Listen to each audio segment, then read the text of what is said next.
We have a postgraduate training program at the National Library of Medicine that for a year we bring recent library school graduates to spend time at the National Library of Medicine, learning how the library operates, increasing and developing further skills from those they learn in library school, making contacts at the National Library of Medicine, and their participation is at the beginning level of their careers. Along the line, and this program has been in existence since the 1950s, so it's a long history. I was a former associate, in fact. We began to bring African medical librarians into the program, and it was 2001, and our first associate was Nancy. Now we had a little bit different approach to the out-of-country librarians. We brought in people who were more mid-career, or at least had good ties to an institution.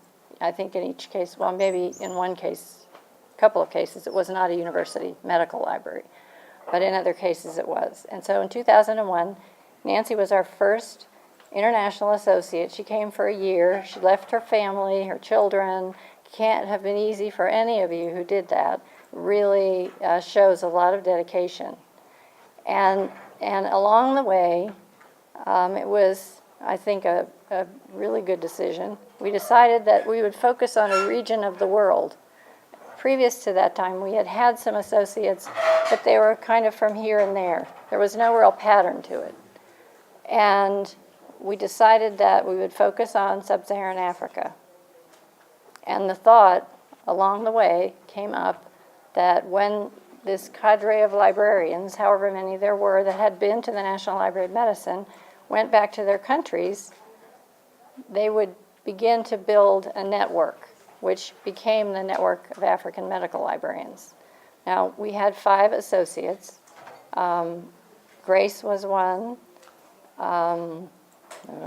Christine was early on. Abdaan. And we had a couple of others who are not here. We had Christina Horta from Mozambique, and we had another colleague from Morocco. So over the years, that's how the network was created. It was created because our director saw the vision, and Julia and I worked together. Julia did most of the work to provide opportunities for these librarians to begin building their network. We understood at the library the power of having a network. Even though your network is small, it has grown since the last African associate came. We've included other people who have been great additions, like Masimba and Justin, and others who aren't here. And even though it's small, you really do have tremendous power in these connections that have been made over the years. I know this because one of my jobs at the library was to run our national network of libraries of medicine, which was a lot of libraries. You know, it's the U.S. We have a lot. But those librarians were very powerful. There was hardly anyone who could tell the National Library of Medicine what to do or could turn the ship if they thought it was going the wrong direction. The librarians in the network did that, not on a lot of occasions, but when they felt strongly that we were kind of veering off course, they would let us know, and we would take them very seriously. So I just say that to point out, you don't have 4,500 people, but you don't need 4,500 people. There is a lot of power and strength in the people that you do have. So that is the network. And the network has existed prior to the project, the ADHL, from the librarians in the network as something that you all wanted to do.